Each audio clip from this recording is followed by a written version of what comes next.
We're going to start with the rapid fire round. The first one is describe what your organization does in one sentence.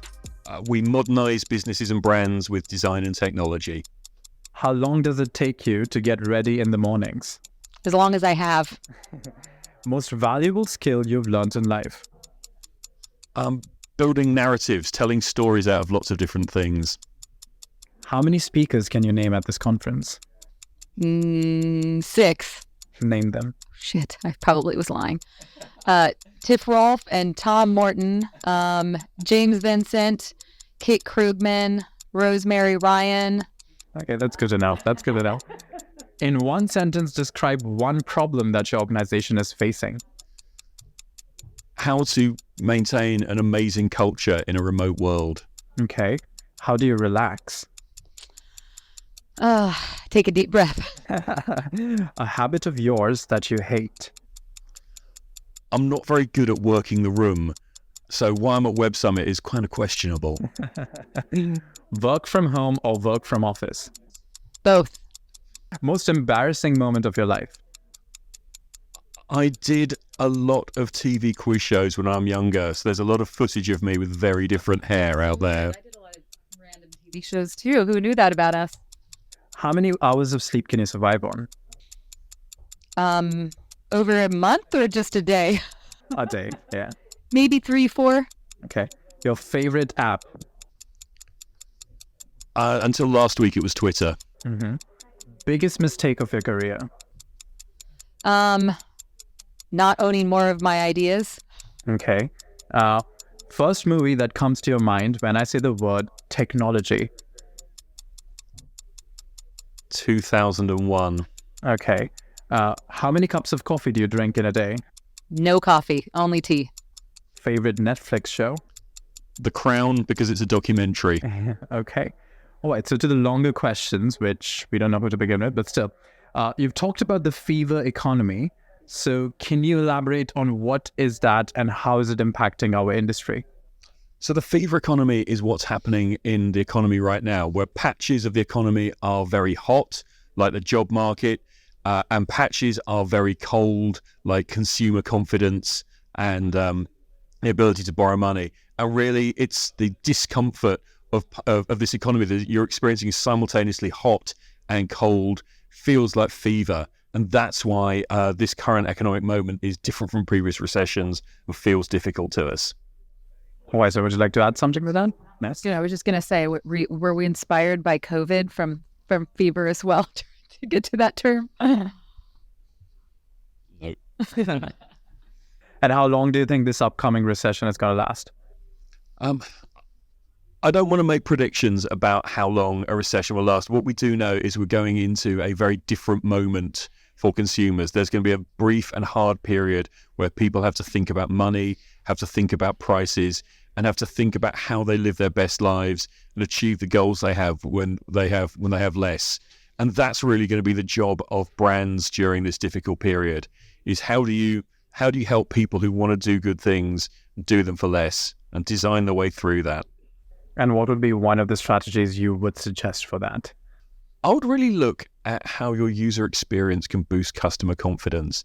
What's interesting, we've got this big fall in economic confidence right now and a very big fall in customer satisfaction at the same time.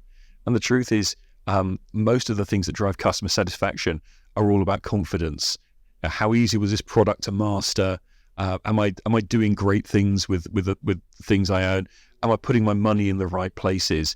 And I think really designing to instill confidence and mastery in people is the way that UX people and designers can really have a positive impact during this feverish economic time. Okay. So in today's world of economic turbulence and rising costs, how do you think marketers and brands can sail through to win customers? I don't think anyone sails through at this time, but I think as we learned from COVID, it's the brands that rise up to help that do well. Everyone knows the stories about how the brands that continue to invest and continue to build brand in hard times tend to win the next business cycle. But you can also think about how you help your customers do more and achieve as much as they want to, even when they've got less. Think about the new services you can bring out, entry-level versions of products, services that work for you, even if you're in tighter economic circumstances. Really just designed to help people at this point. Okay.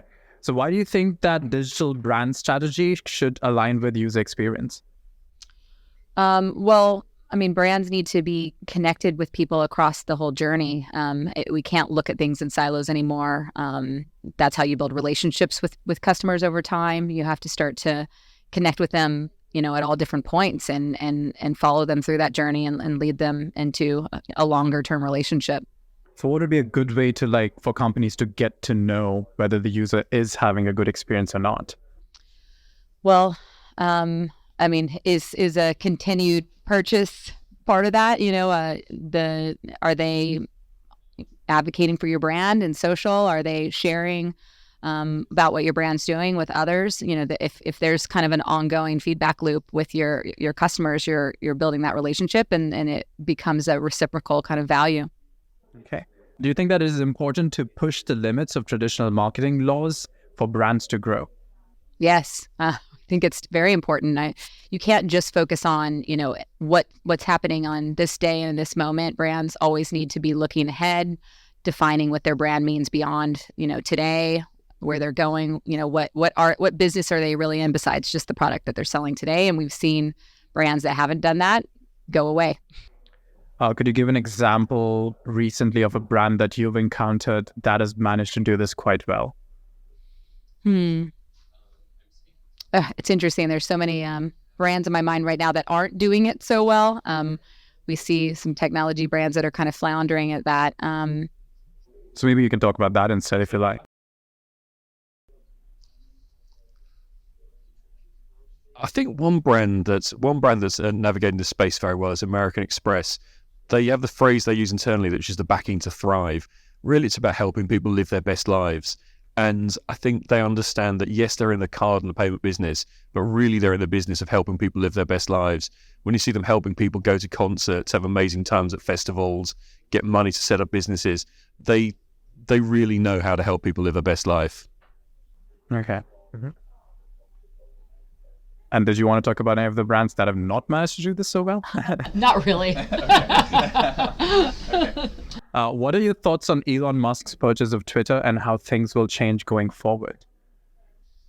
Well, we know Tom just said it's his least favorite app now. I mean, I'm worried. I'm scared. I think we're looking at it from a brand perspective, advising brands to hold back there. I believe in freedom of speech, but I also don't believe in, all the bad things that could potentially have an outcome from changes to how the kind of principles that he's putting in place. So, for us, it's just looking at it also through that brand lens. And is this going to be a safe place for brands? Probably not, because if it's not a safe place for people, then it's not going to be a safe place for brands. Okay. So the last question, unless you want to add. That's a killer. Sorry, that is the best answer. I'll take it. You want to answer this question too, or? So the promise of Twitter, and this is true both of the users and the advertisers, it's like a digital town square. It's the place where everyone gets together, they talk, they exchange, they come back kind of smarter from it. And the danger with Elon Musk's ownership of it is I don't think he really accepts or really understands the value of why you need limitations, codes of conduct, really basic civility on the platform. And I think that's something that he's going to need to understand, because that's really what makes it safe and productive for users. I mean, I want to add something to that. Let's not forget that at one point in time, town squares had public executions. So there definitely needs to be some rules of engagement. It's not inherently a positive thing. All right. So the last question for both of you is, what would you be doing in your life if not this right now? In life in general, yeah. I would be a bad chef or a bad writer. I would be a crime detective. Okay.